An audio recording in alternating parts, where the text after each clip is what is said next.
귀한 찬양 감사합니다. 우리를 돌아보면 부족한 것밖에 없는데 우리 주님께서 우리를 위해서 모든 걸 덮어주시고 그저 우리 자신은 십자가 뒤에 숨겨진 사람으로 주님만 사랑해야 될 줄로 믿습니다. 오늘도 하나님께서 우리들의 예배를 연락하시고 은혜 베풀어 주시기를 간절히 기원합니다. 여러분 오랫동안 기다리셨죠? 네. 우리 아이들이나 우리 어른들이나 새 책 받으면 가슴이 떨리죠, 그죠? 다 받아가셔서 또 코로나 때문에 어려우시지만 어떤 방법으로든지 다 받으셔서 또 이 남은 마지막 365 말씀 묵상을 말씀대로 매일매일 사는 영적 전쟁을 잘 감당하시게 되기를 부탁드립니다. 오늘 설교 제목을 예레미야는 구원받았는가 이렇게 정했는데 좀 불경스러워 보이지 않으세요? 여러분, 이런 주제를 정한 것은 구원의 여부를 따져보자는 게 아니고 하나님께서 주시는 구원이 현실 삶 속에서 어떻게 드러나고 경험되는가 하는 것을 생각해 보려고 하는 것입니다. 전에도 말씀드린 것처럼 암으로 위중하신 권사님을 신방을 했었는데, 권사님 천국 갈 준비 되셨어요?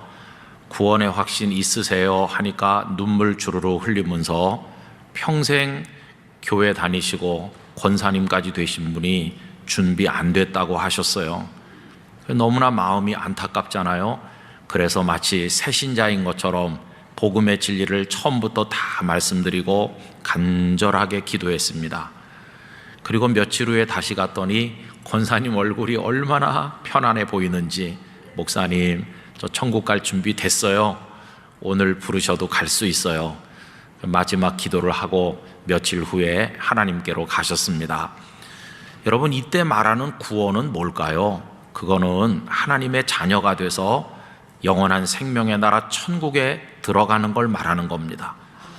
그 전에 예수님의 십자가를 통해서 죄 씻음 받고 그리고 부활의 그 진리를 믿어서 사망에서 생명으로 옮기고 사탄의 권세에서 벗어나 하나님의 자녀가 되는 겁니다. 여러분, 이것은 성경을 통해 하나님께서 우리에게 가르쳐 주시는 가장 기본적이고 궁극적인 구원입니다. 이 구원을 받으면 죄로부터 완전히 벗어나 자유하게 되고 죽음도 두려워하지 않게 되므로 죽음 앞에서도 찬송하는 하나님의 백성이 되는 것이죠. 여러분, 이제 그러면 예레미야는 구원 받았는가 이렇게 했는데, 이거 우리 각자에게 스스로 물어봐야 되죠. 나는 구원 받았는가?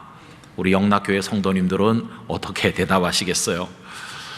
학생 때 부흥회를 갔는데 강사님이 좀 특이하셔서 여기 가만히 서서 설교하지 않으시고 좌중으로 다니시면서 갑자기 기습적 질문을 하는 겁니다.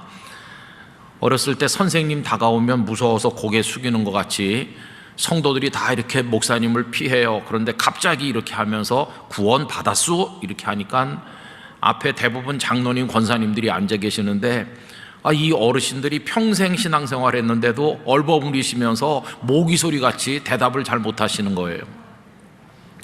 그런데 2층에서 갑자기 누가 네 구원받았습니다 예배당 떠나갈 듯이 얘기하니까 사람들이 감동을 받는 게 아니라 다 웃었어요. 아니, 구원받았다고 하는데 감격하고 박수라도 쳐야 될 텐데 그냥 웃고 말더라고요.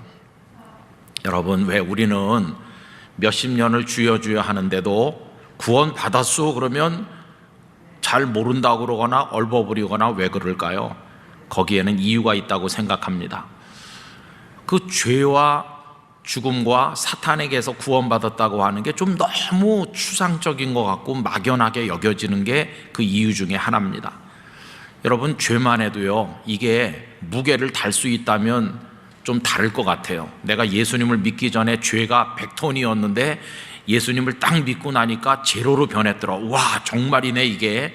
이렇게 실감이 날 텐데 그렇지 않거든요. 또 사탄도 그래요. 이 대명천지에 무슨 그런 사탄 이런 얘기를 하느냐 이렇게 얘기하면서 그저 밤에 홀로 걸어가다 등골 오싹하면 그때서야 뭔가 영적 존재가 있나 이렇게 생각하는 사람 있을지 모르지만 대부분의 경우에는 사탄의 존재 같은 거 생각을 안 하면서 살아요. 죽음은 그래도 좀 현실적이죠. 생각은 하지만 남의 일이라고 생각하면서 사는 사람이 대부분입니다.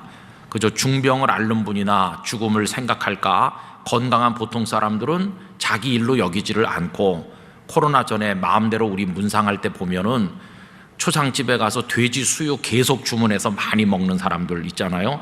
죽은 사람 죽은 사람이고 나는 먹어야 되겠다 이렇게 생각하니까 뭐 죄니 죽음이니 사탄이니 이게 실감이 안 나요. 아이 그냥 그건 교회 목사가 설교할 때 하는 얘기지 이렇게 생각하거나, 아니 지금 시대가 어떤 시대인데 이 과학문명 시대 쾌쾌 묵은 얘기나 하느냐고 그렇게 생각하는 사람들도 많아요. 그래서 다 잊어버리고 살다가 이제 죽음이 임박해 오면 그때서야 좀 심각해지죠. 천국은 가야 되겠는데 죄는 발목을 잡는 것 같고 진짜 사탄이 있어서 나를 지옥으로 끌고 가면 어떡하나, 그때서는 좀 심각해지면서 뭔가 좀 진지해지는 거예요. 근데 여러분, 우리 신앙이나 이 구원의 문제라는 게 그렇게 저 죽음이 다가올 때까지 밀어놨다가 그때 가서 진지하게 생각해도 좋을 그런 문제입니까? 하나님께서 주시는 구원이라고 하는 것이 그저 죽음을 두렵지 않게 맞이하게 해주는 마약성 진통제 정도밖에 안 되는 것입니까?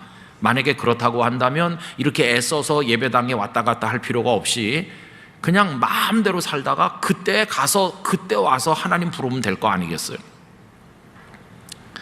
어쨌든 이런저런 이유로 구원의 확신에 대한 대답을 잘 못하는데 이거보다 더 중요한 이유가 있습니다. 그것은요, 주님을 찾고 산 지는 오래된 것 같은데 현실 생활 속에서 그리스도인답게 승리하고 있지 못하니까 이 자신감이 없는 거죠. 여러분, 우리 그리스도인들 중에도 참 어렵기도 하고 실패하는 분이 너무 많아요. 늘 죄를 반복적으로 짓기도 하고 인생의 목표를 잃어버리고 방황하기도 하고, 그런가 하면 가난하기도 하고, 그리고 또 행복하지 못해요. 학교에서도 가정에서도 일터에서도 자꾸만 자기가 불행한 것 같고, 관계도 잘못해서 부부관계도 제대로 원만하지 않고 자녀들과의 관계도 그렇고 외로운 것 같고, 사람들 앞에서 웃기는 웃는데 얼굴은 웃는데 영혼 속에는 참 평안과 기쁨이 없이 살고 있는 사람이 많고, 아침에 태양이 떠오르면 하나님께서 오늘도 내게 멋있는 하루를 주신다고 감사하는 게 아니라 권태롭고 짜증이 나고 힘든 하루로 그렇게 맞이하는 사람이 너무나 많거든요. 내가 여기서도 기쁨으로 그리스도인답게 못 사는데 당신 구원 받았어요 이러면은 대답이 잘 안 나오는 것이, 여러분 이게 너무나 안타까운 겁니다. 잘 기억하셔야 돼요. 하나님께서는 우리에게 구원을 주시는데 나중에 죽음 직전에 가서 거기서나 얻어라 이렇게 하시는 게 아니라 오늘 이 현실, 우리 가정에서, 대한민국 이 갈등 많은 사회 한복판에서, 여러분의 직장에서, 학교에서, 여기서 구원을 경험하며 살기를 원하신다는 것이, 그게 너무너무 중요한 거죠. 어떻게 저 미래로 밀어놓는 게 아니라 그 구원이 오늘 나의 삶에 이 자리에서 경험될 수 있는 것인가, 그게 어떻게 증명될 수 있는 것인가, 이게 중요한 문제죠. 그래서 여러분, 아까 말씀드린 기본적이고 궁극적인 구원, 그 죄와 사망과 사탄에서 벗어나는 그 구원하고 오늘 여기서 내가 매일매일의 순간순간의 삶에서 경험하는 구원이 이게 어떤 상관관계가 있는 것일까, 이런 문제들을 생각을 해보지 않을 수가 없지요. 저는 그래서 오늘 예레미야 선지자를 예로 들어서 이제 그분의 이야기를 나눔으로써 이걸 추적해 보려고 하는 건데, 그래서 설교 제목을 예레미야는 구원받았는가 이렇게 정하게 된 것입니다. 구체적으로 말하면 예레미야 선지자께서는 그분이 살던 몰락해가는 유다에서 그 예루살렘 길거리 거기서 구원을 경험하셨나, 이거를 묻고 싶은 것입니다. 이제 오늘 본문으로 가야 되는데요, 하나님께서는 예레미야에게 선지자로 너를 세웠다고 말씀하시죠. 그랬더니 예레미야가 기뻐한 것이 아니라 슬퍼하였습니다. 오늘 본문 5절과 6절을 읽어보겠습니다. 내가 너를 모태에 짓기 전에 너를 알았고 네가 배에서 나오기 전에 너를 성별하였고 너를 여러 나라의 선지자로 세웠노라 하시기로 내가 이르되 슬프도소이다 주 여호와여 보소서 나는 아이라 말할 줄을 알지 못하나이다 하니. 왜 슬퍼했나요? 선지자는 말씀을 전하는 자인데 말을 잘해야 되는데 자신은 어린아이처럼 부족해서 말을 할 줄 모르니 내가 어떻게 선지자가 되겠어, 이래서 슬퍼하는 겁니다. 그러나 하나님의 뜻은 확고합니다. 7절에 보면 여호와께서 내게 이르시되 너는 아이라 말하지 말고 내가 너를 누구에게 보내든지 너는 가며 내가 네게 무엇을 명령하든지 너는 말할지니라. 이렇게 하시고는 이제 8절에서 오늘 우리가 생각하는 주제인 구원의 이야기를 말씀하셨어요. 8절은 다 같이 읽어보겠습니다. 너는 그들 때문에 두려워하지 말라. 내가 너와 함께하여 너를 구원하리라. 나 여호와의 말이니라 하시고. 여러분, 너를 구원하리라. 예레미야가 선지자로 사는 동안에 구원해 주시겠다는 것이에요. 그러면 그 당시 선지자가 구원받을 필요가 있었나 이렇게 물어야 되는데 불행하게도 그렇습니다.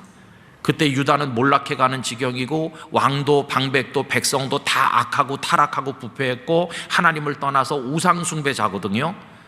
그러니 선지자가 가서 말씀을 전하면 환영하고 그 말씀 받는 게 아니라 선지자를 미워하고 욕하고 때리고 가두고 죽이려고 하는 거니까, 그러면 그렇게 당하지 않는 방법은 하나죠. 사람들이 듣고 싶어하는 말을 해서 그들의 귀를 즐겁게 해주는 건데, 그렇게 하면 거짓 선지자가 되잖아요. 여기 선지자의 고뇌가 있는 거죠. 예레미야 선지자는 그렇게 할 수 없으니까 가감 없는 하나님의 말씀을 전하니까 가서 욕을 먹고 얻어맞고 감옥에 갇히고 죽음의 위협을 받아야 되니, 그러니까 구원의 필요성이, 하나님이 구원해 주셔야 되는 거 아닙니까? 여러분, 우리가 지금 사용하는 개역 개정판 성경은 구원하리니라고 되어 있지만 공동번역 성경에서는 건져준다는 단어를 사용하였습니다. 사람을 두려워하지 마라. 내가 늘 옆에 있어 위험할 때면 건져주리라. 위험한 때가 딱 오면 내가 너를 탁 건져줄게. 여러분, 어떻게 해야 건져주는 건가요? 누가 예레미야에게 욕을 하려고 그러면 그 사람의 혀가 입천장에 붙게 해주셔야 되는 거죠. 예레미야를 때리거나 감옥으로 끌고 가려고 하면 그 사람들이 다 사지가 마비가 돼가지고 뻣뻣하게 하셔야 그게 위험할 때 건져주는 거잖아요. 현대인의 성경은 한 걸음 더 나가서 보호해준다는 단어를 사용하였습니다. 너는 그들을 두려워하지 말아라. 내가 너와 함께하여 너를 보호하겠다. 여러분, 보호하는 건 더 적극적인 거죠. 어떻게 해야 보호하는 겁니까? 아예 처음부터 그런 나쁜 사람들에게로 보내질 말아야 돼요. 그런 위험한 곳으로 보내시지를 말고 온실 같은 데 예레미야를 탁 두고 여기 가만히 편안히 있어라. 이게 보호하는 거죠. 어쨌든 이렇게 건져주고 보호하는 걸 구원이라고 한다면 이제 질문해 봐야 됩니다. 여러분, 예레미야는 그 무너져가는 유다 예루살렘에서 구원 받으셨나요? 구원받지 못했습니다. 욕을 수도 없이 얻어먹고 얻어맞고, 그래서 착고에 채이고 끌려가서 물 없는 웅덩이에 던져지고 감옥에 갇히고 죽음의 위협을 수없이 받고, 건져주시지도 않았고 보호받게 해주시지도 않은 것 같아요. 그래서 예레미야는 구원받았나? 이렇게 물으면 구원받지 못했다, 이런 대답밖에는 할 수가 없는 거죠. 근데 우리도 그런 것 같지 않습니까? 이 대한민국 한복판에 살면서 아까도 말씀드린 것처럼 방황하고 혼란스럽고 행복하지 못하고 많은 문제가 생기고 그러잖아요. 이런 고통이 하나도 없어야 그게 구원받는 건데, 그렇질 못하고 날마다 우리 성도님들도 얼마나 무거운 삶의 짐을 지고 허덕이고 계십니까? 그러니까 구원받지 못했다는 생각을 하는 거죠. 하나님께서 여기 지금 오늘 이 상황에서도 나를 구원해 주시지도 않는데 나중에 내가 죽음에 임박해서 하늘나라 가는 거 그거 해주시겠나? 확신이 잘 없어요. 그래서 구원 받았수 그러면 입으로는 아멘 하는데 가슴 속에는 확신이 부족한 경우가 너무나도 많아요. 그러나 여러분, 여기서 다시 한번 확실히 해둘 게 있어요. 그게 뭐냐 하면, 하나님께서는 우리가 구원을 나중에 죽음에서야, 그때서야 경험하길 원하지 않으시고, 여기서 오늘 이 자리에서 구원받은 하나님의 사람으로 살기를 원하신다는 것입니다.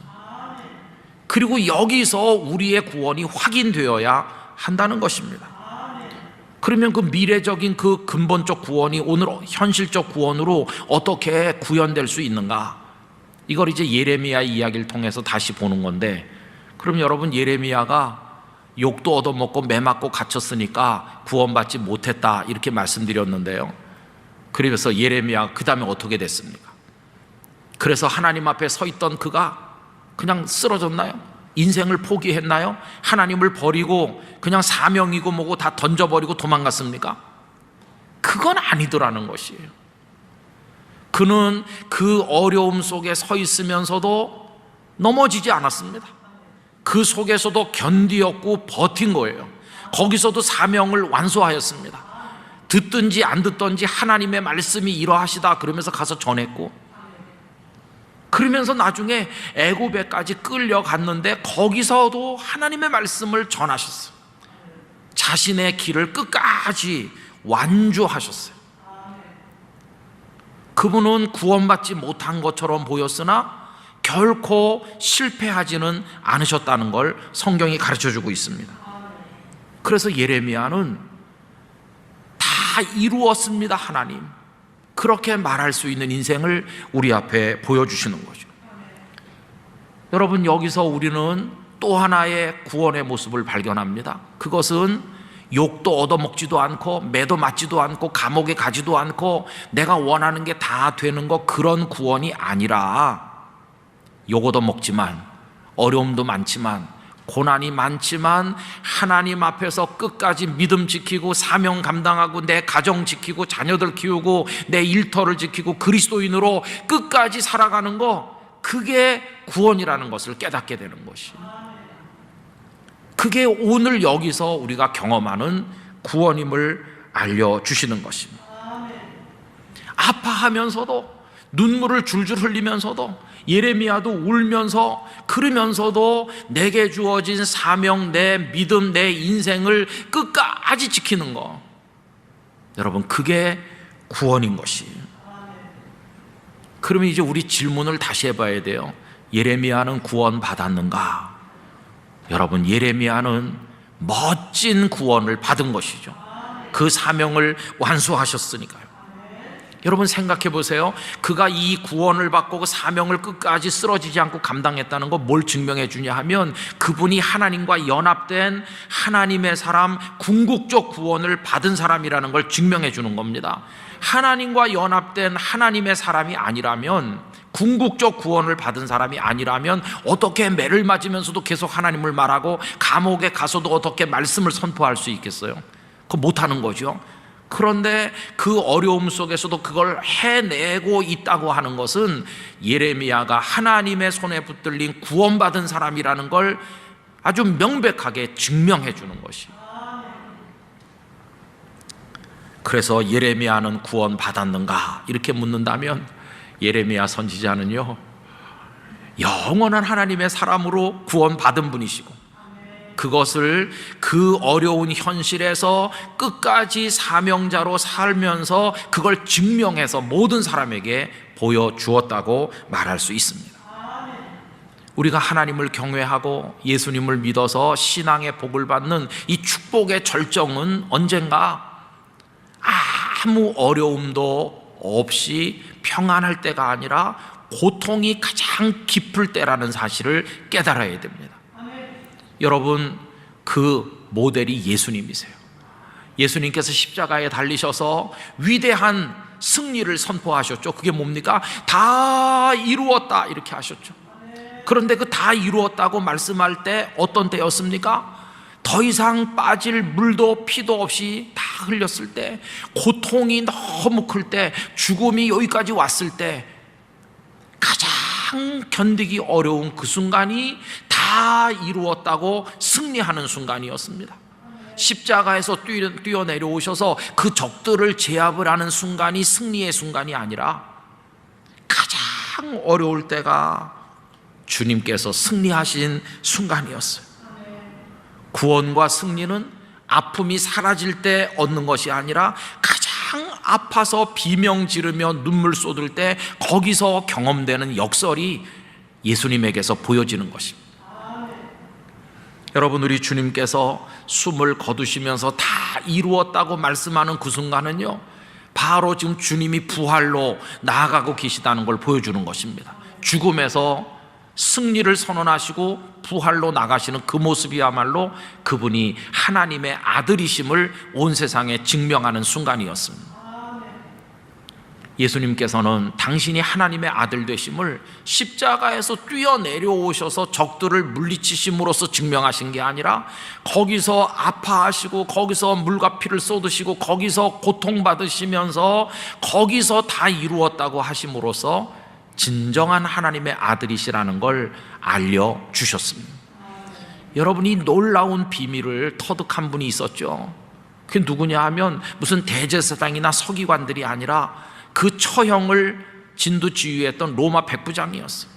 로마 백부장이 마가복음 15장 39절에 보면 예수를 향하여 섰던 백부장이 그렇게 숨지심을 보고 이르되, 여러분, 그렇게 십자가에서 내려오셔서 원수들을 진압하시는 그걸 보고 말한 게 아니라 그렇게 고통받으며 죽어가는 그 모습을 보면서 말하기를 이 사람은 진실로 하나님의 아들이었도다. 가장 어두운 그때, 가장 괴로운 그때, 가장 견디기 어려운 그때 그분이 하나님의 아들이심이 증명되는 것이 얼마나 놀랍습니까? 그래서 백부장은 예수님께서 그 모든 걸 물리치고 이김으로써 하나님의 아들이신 걸 본 것이 아니라 십자가에 매달려 몸부림치고 부들부들 떨리고 고통받고 그러다 다 이루었다고 하시는 그 예수라는 분을 바라보는 순간 매달린 죄수가 보인 게 아니라 거기서 하나님의 아들이 보인 것이에요. 여러분, 예수님의 위대하신 이 승리가 있은 이후 우리 믿음의 선배들도 자신들이 구원받은 하나님의 사람이라는 사실을 자신들의 삶의 현장에서 증명해 보였습니다. 그분들 몸도 아프고 가난하고 그 길바닥에 시장터에 그분들의 생활 현장에 그리고 어려운 가정에서 때로는 감옥에서 예수 믿는다고 원형 경기장에 끌려갔는데 바로 거기서 그 고난 중에서 그분들이 궁극적이고도 기본적인 그 구원을 받은 하나님의 사람이라는 걸 또렷하게 증명해 보인 것입니다. 거기서 찬송하고 기도하면서 예배했고 그걸 감사했고 그리고 거기서도 하나님 앞에 사명을 감당하면서 다른 사람들에게 우린 이처럼 고통받지만 당신들은 편안히 사세요 이렇게 한 것이 아니라 당신들도 우리처럼 예수님을 믿고 이 복을 누리십시오라고 전도하였어요. 예수님을 믿으면 저렇게 끌려가고 원형 경기장에 나가는데 당신들은 이렇게 되지 마세요라고 말해야 될 것 같은데 이 복을 같이 누리자고 전도했다는 것입니다. 어떻게 그럴 수 있나? 여러분, 죄로부터 사망으로부터 사탄으로부터 구원받아 하나님의 자녀가 되고 그 은혜가 공급되는 이 궁극적 구원을 받은 사람이 아니라면 하루도 그런 삶을 견딜 수가 없죠. 그런데 그분들은 그걸 견디어내므로 야, 이분들이야말로 진정한 하나님의 자녀가 된 사람들이로구나 하는 게 뚜렷하게 온 세상에 증명되질 않았습니까? 여러분, 이것이 우리 성도들이 생각하는 구원이에요. 이거를 잘 요약해서 정리하고 있는 게 하박국 선지자라고 생각합니다. 우리 성도님들이 좋아하시는 말씀이잖아요. 그때는 바벨론 군대가 유다를 향해 다가오고 위협을 느끼고 그럴 때인데 그 3장 16절 이전을 읽어보면 하박국도 막 떨리는 거예요. 하박국 3장 16절을 보면 내가 들었으므로 내 창자가 흔들렸고 그 목소리로 말미암아 내 입술이 떨렸도다. 무리가 우리를 치러 올라오는 환난 날을 내가 기다림으로 썩이는 것이 내 뼈에 들어왔으며 내 몸은 내 처소에서 떨리는도다. 몸도 떨리고 막 뼈 마디마디가 쑤시고 두려움에 사로잡혔어요. 그런 고통, 현실의 고난이 있는 거죠. 그런데 17절부터 보면은 완전히 달라지는 것을 볼 수 있어요. 17절, 비록 무화과나무가 무성하지 못하며 포도나무에 열매가 없으며 감람나무에 소출이 없으며 밭에 먹을 것이 없으며 우리의 양이 없으며 외양간에 소가 없을지라도. 여러분, 요 17절은 성도님들 각자 알아서 읽으시기 바라요. 자식이 속을 썩일지라도, 또 떨어졌을지라도, 며느리가 전화 한 통하지 않을지라도, 몸이 쑤시고 아플지라도, 이러고 저러고 속상한 일이 많을지라도, 이렇게 각자 가서 읽으시기 바랍니다. 근데 18절부터는 똑같이 읽어야 돼요. 18절부터는 그래도 나는 여호와로 말미암아 즐거워하며 나의 구원의 하나님으로 말미암아 기뻐하리로다. 그래서 어떻게 하겠다는 거예요? 그 19절에 주 여호와는 나의 힘이시라 나의 발을 사슴과 같게 하사 나를 나의 높은 곳으로 다니게 하시리로다. 그렇게 고난이 깊고 힘들고 어렵지만은 그래도 거기서 나는 쓰러지지 않을 거야. 그래도 나는 달려갈 거야. 그래도 나는 버틸 거야. 내 믿음을 지키겠어. 그게 오늘 여기서 우리가 경험해야 될 구원인 것이. 성도 여러분, 그래서 구원은 나중에 그저 임종 직전에 가서 받아가지고 그저 천국에 갈 때 그때 필요한 게 아닙니다. 아무 문제도 고통도 없고 건짐받고 보호받고 온실 속에 있는 거, 그게 구원이 아닙니다. 성경이 가르치고 예수님이 보여주시고 선배들이 보여준 구원은 그런 거랑은 다릅니다. 내 마음이 무겁고 온몸이 쑤시고 몸이 피곤해서 일어날 기운도 없고 그래도 동력해 태양이 떠오르는 걸 보면서 하나님이 새날을 열어주시는구나. 일어나서 감사 기도 드리고 옷을 챙겨 입고 속상한 일이 많이 기다리고 있는 나의 삶의 현장으로 나가는 게 그게 구원입니다. 또 자녀가 실패하기도 하고 내가 뭘 했는데 떨어지기도 하고 그래서 속이 상해도 불합격 통지서를 받아들어도 하나님께서 내 새로운 길을 예비하실 것을 믿습니다. 그러면서 다시 책상머리에 앉는 게 그게 구원입니다. 의사 선생님이 죄송하지만 힘든 말씀 드려야 되겠네요. 보니까 암이 좀 퍼졌네요. 이런 말을 들어도 거기서 무너지는 게 아니라 담담하게 치료의 과정을 다 받아들이면서 진단도 못 받아보는 사람도 많은데 감사하지. 그러면서 하나님 오래 기다린 그때가 다가오는군요. 이러면서 여전히 하나님을 경배할 때 그 사람이 보여주는 그 모습이 그게 구원입니다.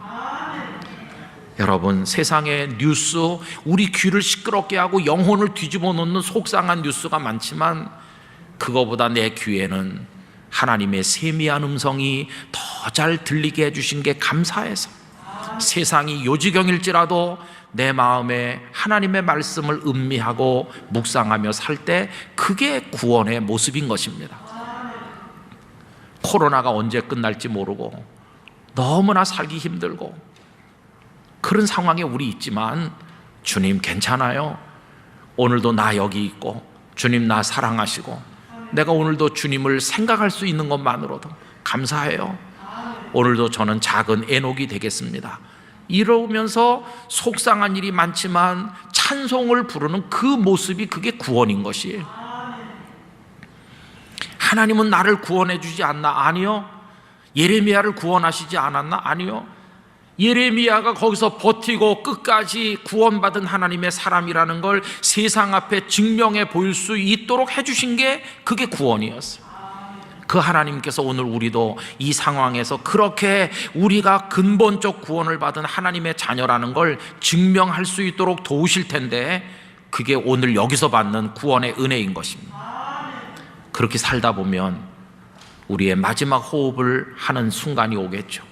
그때는 천국이 너무 멀리 있는 것 같았는데 바로 오늘 여기의 삶과 천국이 연결되어 있음을 알게 될 것이고 천국에 들어가는 게 어려운 일이 아니라 우리 곁에 와 계신 예수님 손잡고 발 하나만 탁 옮겨 놓으면 바로 거기가 천국이 되는 은혜를 우리가 얻게 될 것이에요. 그러면 우리가 오늘의 예레미야가 되는 것입니다. 성도 여러분, 십자가를 질 수 있나 주가 물어보실 때 질 수 없을 것 같지만 질 수 있도록 해주셔서 우리의 몫에 대인 십자가를 지고 찬송하며 걸어가는 게 오늘 여기서 경험하는 구원이고, 그거는 영원한 근본적 구원을 얻은 사람이 아니면 할 수 없는 것이고, 그래서 영락교회 성도들 구원 받았습니까? 그러면 나는 하나님의 자녀로 궁극적 구원을 받았고, 그 힘이 나를, 그 은혜가 나를 지탱해서 오늘 어려움 속에서도 나는 우뚝 서 있습니다, 이러면서 끝까지 걸어 나가시게 되기를 바라는 것입니다. 여러분, 그런 성도로 하나님 앞에 멋진 삶을 살아나가시기를, 모두가 다 구원의 기쁨을 세상에 드러내며 살게 되시기를 간절히 축원합니다. 기도하겠습니다. 거룩하신 아버지 하나님, 어렵고 힘들지만 오히려 그것 때문에 우리가 구원받은 하나님의 사람임이 더 분명히 증거되는 줄로 믿습니다. 영원한 생명의 구원, 그것이 오늘 우리 삶에서 어떻게 구현되는지 경험하며 끝까지 승리하도록 도우시옵소서. 예수님의 이름으로 기도드리옵나이다. 아멘. 여러분, 오늘 말씀 1절을 보십시오. 이 말씀이 임했을 때가 어떤 때인가 하는 것을 알려줍니다. 예레미야가 아직 시위대 뜰에 갇혀 있을 때입니다. 그럼 예레미야가 시위대 뜰에 갇혀 계셨을 때는 그 상황이 어떠했을까요? 그것을 알기 위해서 그 앞장 32장으로 오시겠습니다. 32장 1절 2절 같이 읽으실까요? 유다의 시드기야 왕 열째 해, 곧 느부갓네살 18째 해에 여호와의 말씀이 예레미야에게 임하니라. 그때 바벨론 군대는 예루살렘을 에워싸고 선지자 예레미야는 유다의 왕의 궁중에 있는 시위대 뜰에 갇혔으니 라고 되어 있죠. 방금 33장 1절에서 예레미야가 시위대 뜰에 갇혀 계셨다고 하지 않았습니까? 그런데 요 32장도 시위대 뜰에 갇혀 계실 때 임했던 말씀이거든요. 그러니까 32장과 33장의 말씀이 임한 상황이 동일하다 하는 것을 알 수 있어요. 그러면 시위대 뜰에 갇혀 있었을 때가 어떤 상황입니까? 방금 읽은 32장 1절에 보시면 시드기야 왕 열째 해라고 되어 있어요. 시드기야가 남왕국 유다의 마지막 왕인데 이 사람이 왕이 된 지 10년째 되는 겁니다. 그런데요, 남왕국 유다가 느부갓네살 왕 바벨론에게 무너진 건 언제냐 하면 시드기야가 왕이 된 지 11년째 되던 해입니다. 그러니까 여기 지금 열째 해라는 것은 유다가 수백 년 만에 멸망하기 딱 1년 전이에요. 딱 1년 전. 바벨론 느부갓네살의 군대가 예루살렘을 쫙 포위한 것은 시드기야가 왕이 된 지 9년째 되던 해입니다. 9년째 되던 해 느부갓네살의 군대가 예루살렘을 완전히 포위했어요. 그러면 포위된 기간이 얼마였었느냐 하면 1년 6개월입니다. 1년 6개월을 겹겹이 에워쌌으니까 들어가는 사람도 없고 나오는 사람도 없어요. 1년 6개월을 포위당해 있으면 성 안에 먹을 게 다 떨어집니다. 예루살렘에 가보신 분들도 계시겠습니다만은 예루살렘 성은 아주 조그맣니다. 뭐 그때는 큰 성이겠지만 지금 우리가 볼 때는 작은 성이고 그 안에 농사를 짓는 농토가 많이 있었던 것도 아니죠. 1년 6개월 동안 포위되면 바깥에서 식량도 와야 되고 삶에 필요한 것들이 와야 되는데 완전히 고갈되는 겁니다. 시드기야 제9년에 포위됐는데 여기 32장은 벌써 그 이듬해 시드기야 즉위한 지 10번째 해가 됐잖아요. 그러니까 이 상황이 어느 정도 엄중하냐 하면 이제 멸망할 때까지 몇 달 안 남았어요. 이제 성 안에 먹을 것도 떨어지고 사람들의 볼이 쾌한히 들어가고 공포에 질려 있고 저 성이 무너져 내리면 사랑하는 아들, 딸이 다 칼에 죽임당하고 처참하게 멸망하고 이 땅에서 완전히 사라지게 될 것에 대한 공포가 온 성 안을 짓누르고 있던 그런 때였어요. 바깥으로부터의 도움의 손길은 전혀 기대할 수 없었습니다. 이미 바벨론은 그 주변에 있는 다른 나라들을 다 파죽지세처럼 점령하고 왔기 때문에 구원의 손길을 기대할 데가 없어요. 유일하게 기대했던 것은 남쪽의 강대국 애굽이었었는데 주전 605년 갈그미스 전투에서 느부갓네살이 대승을 거둠으로써 이 애굽은 회복하지 못할 만큼 치명타를 입고 남쪽으로 내려갔고 꼼짝도 못하고 있었어요. 이제 유다는 입안에 들어간 것과 마찬가지고 이렇게 씹기만 하면 산산조각으로 부서지기 직전에 있었어요. 그러니까 여러분 여기 32장과 33장에서 시위대 뜰에 갇혀 있을 때 이때는요 마치 숨이 거의 끊어져 가는 상황과 같아요. 희망은 제로였습니다. 다 끝난 거였어요. 이때 상황이 얼마나 엄중했을까를 한번 상상해 보십시오. 얼마 전에 우리는 아프가니스탄이 탈레반에게 넘어가는 것을 마치 무슨 축구 경기 중계하듯이 보았습니다. 그들의 지도자인 대통령은 돈을 잔뜩 싣고 도망했다고 그러고, 그리고 몇 달은 버틸 줄 알았다고 그러는데 미국의 판단은 불과 며칠 만에 완전히 두 손 들었습니다. 살아보겠다고 카불 공항에 밀려든 그 인파를 생각해 보세요.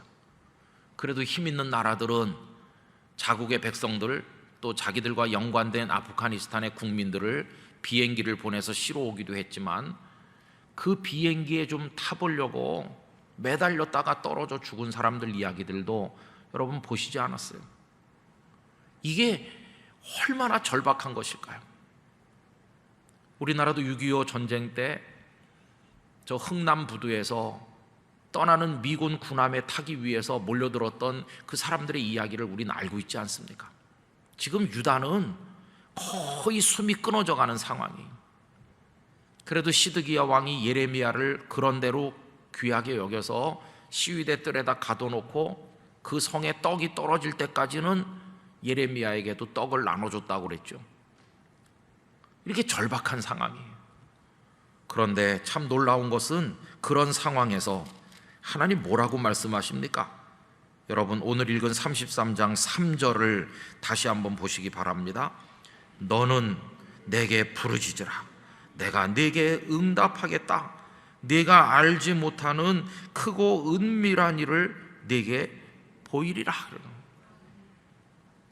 저는 이 말씀을 요만했을 때부터 많이 들었어요. 3절 말씀을 읽으면서 너는 내게 부르짖으라. 네가 알지 못하는 크고, 옛날 번역에는 비밀한 일이라고 그랬는데 그걸 내가 너에게 보여주겠다. 요절처럼 줄줄 외웠던 말씀이죠.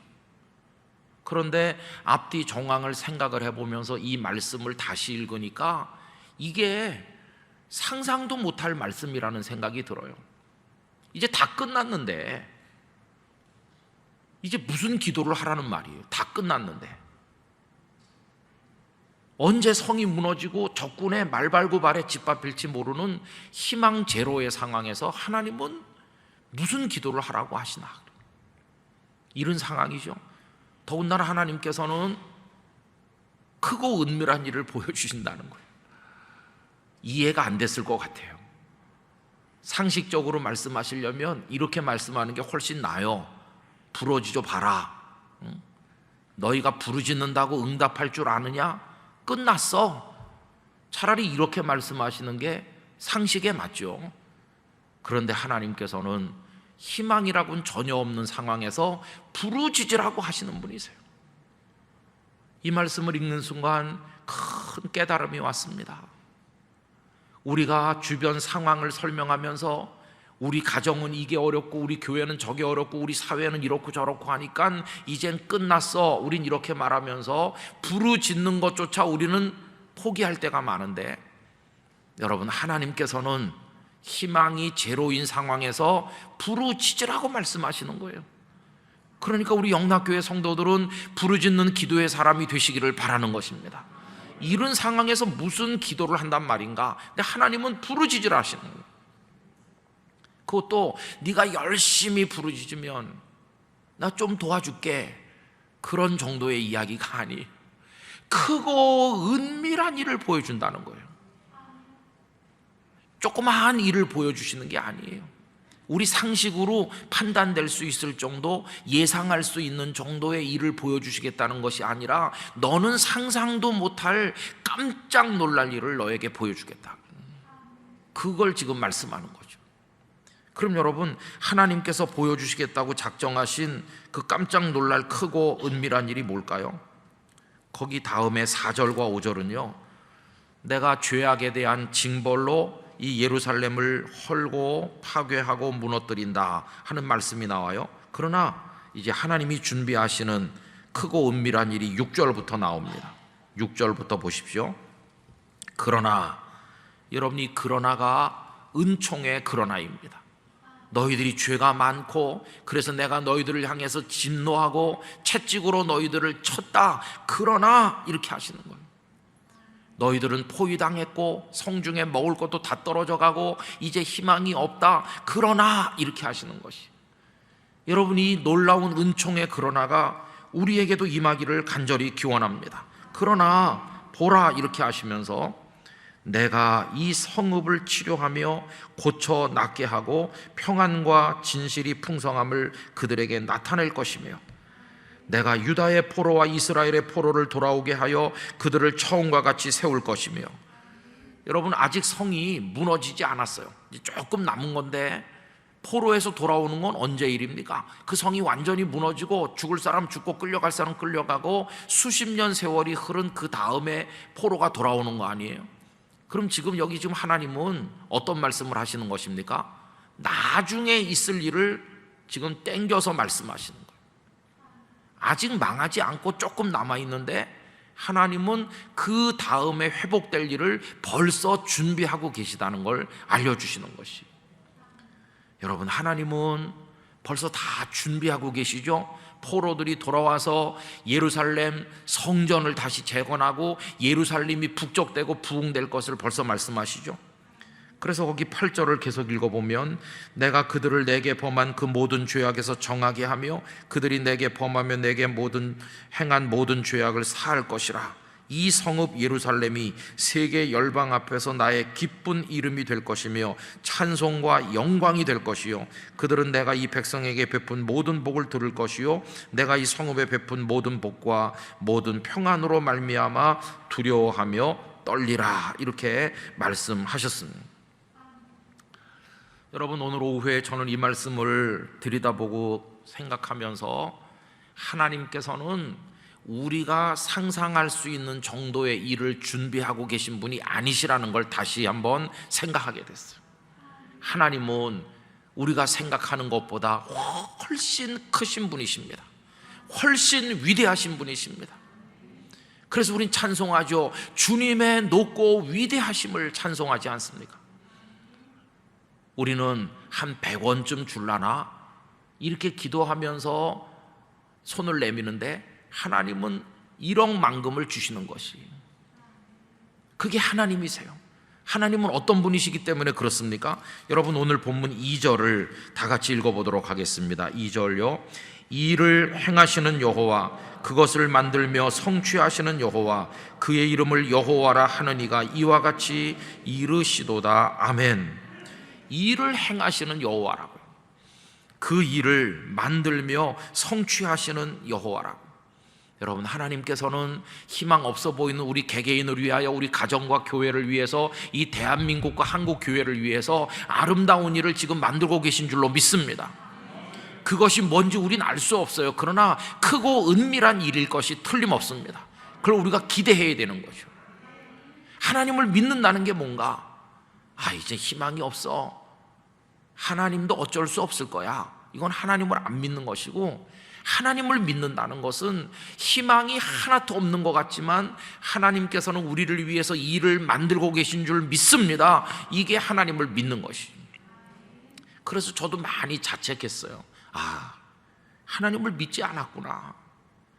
우리가 하나님을 믿는 건 너무나 시시하구나. 하나님 앞에 기도할 때도 요만한 걸 위해서 기도하는구나. 하나님은 이만한 걸 준비하고 계시는데 이제부터는 크고 은밀한 일을 기대하고 믿으면서 기도해야 되겠구나. 이런 생각을 가지게 됐어요. 어제 저는 순복음교회 조용기 목사님 빈소에 우리 교회 성도들을 대표로 해서 문상을 갔다 왔습니다.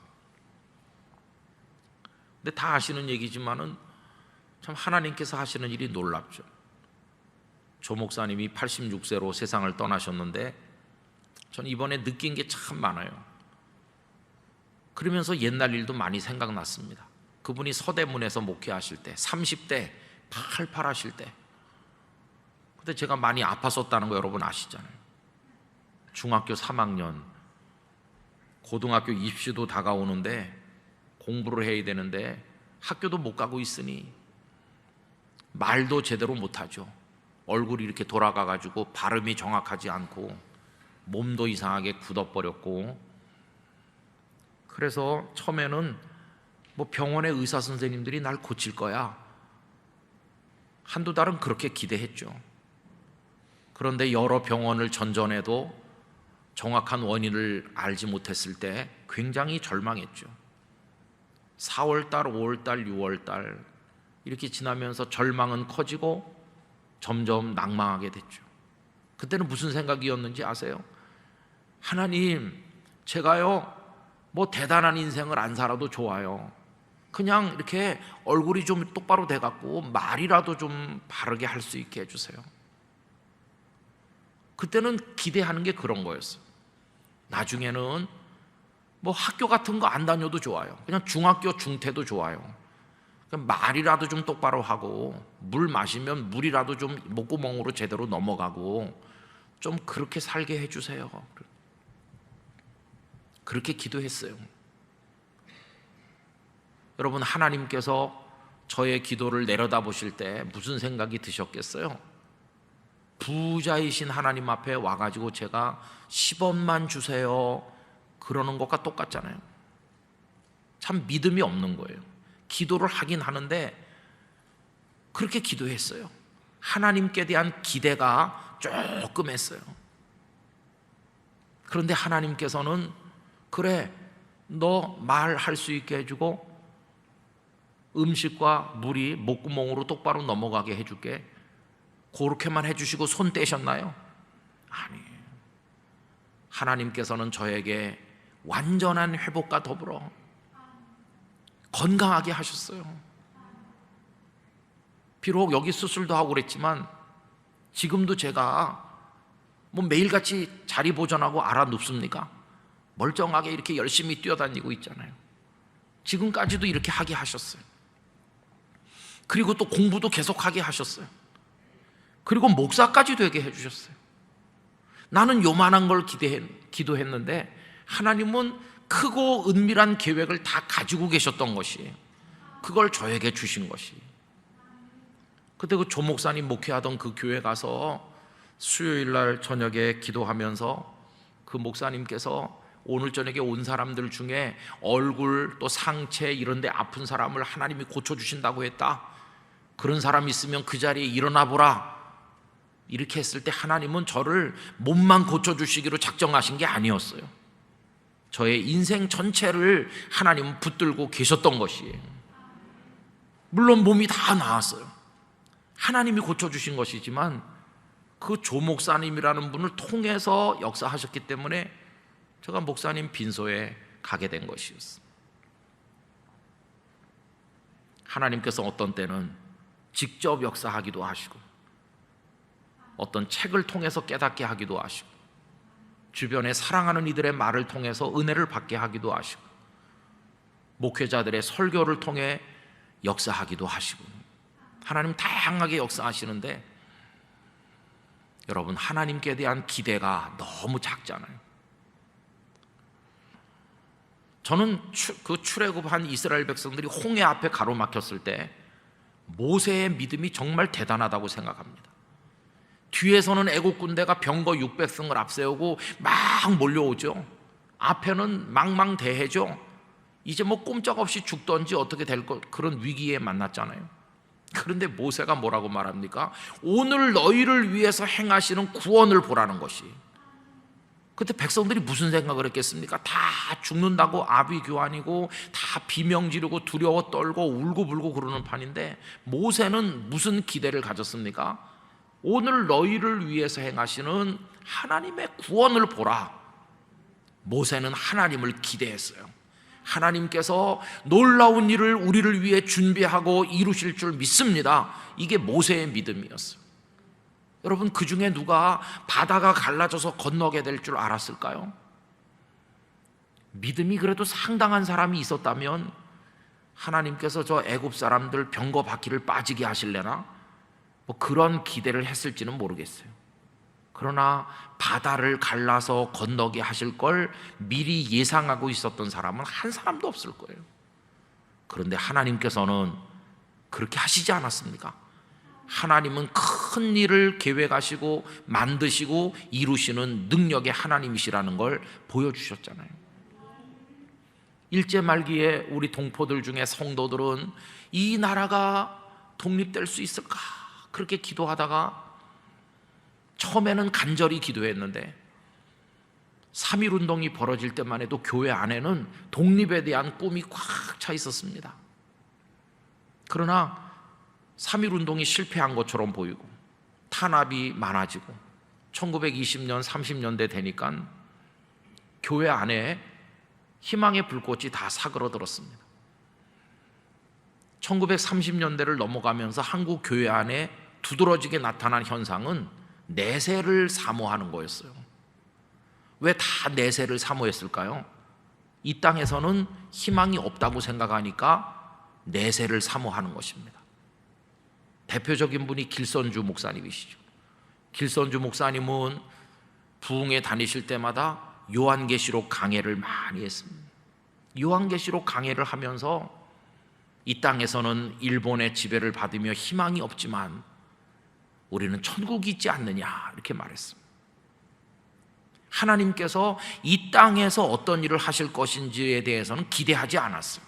이대로 끝나는 거고 그냥 일본에게 눌려 사는 거고 일본 사람 되는 거고, 희망이 없으니까 우리의 희망은 천국 가는 것밖에 없는 거예요.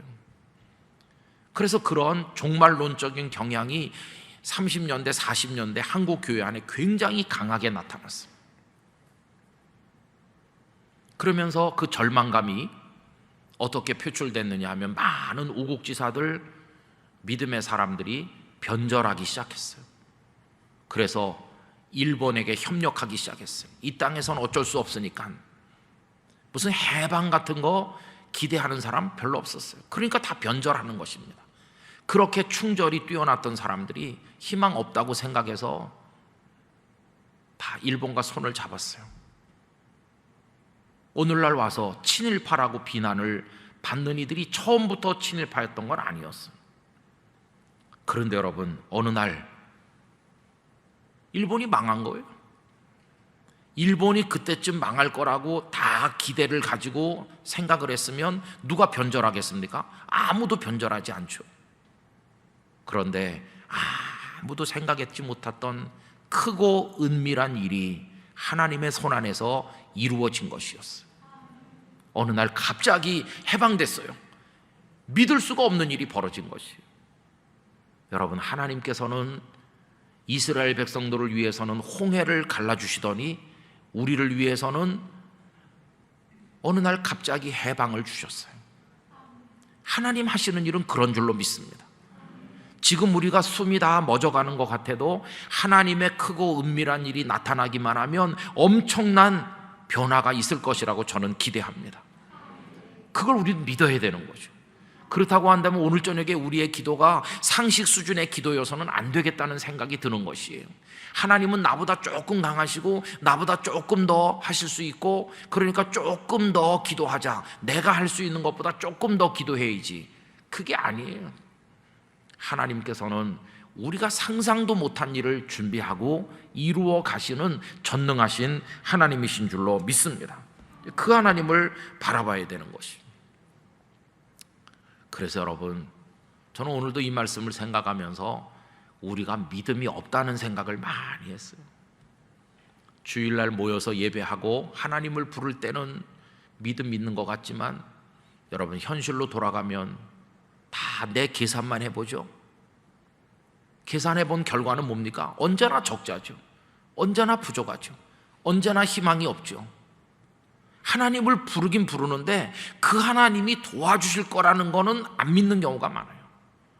하나님께서 개입하셔서 내 방법 갖고 해결되지 않을 그 일을 놀라운 방법으로, 내가 상상도 못할 방법으로 해결하실 걸 정말로 믿는다면 우린 언제나 기뻐해야 될 것입니다.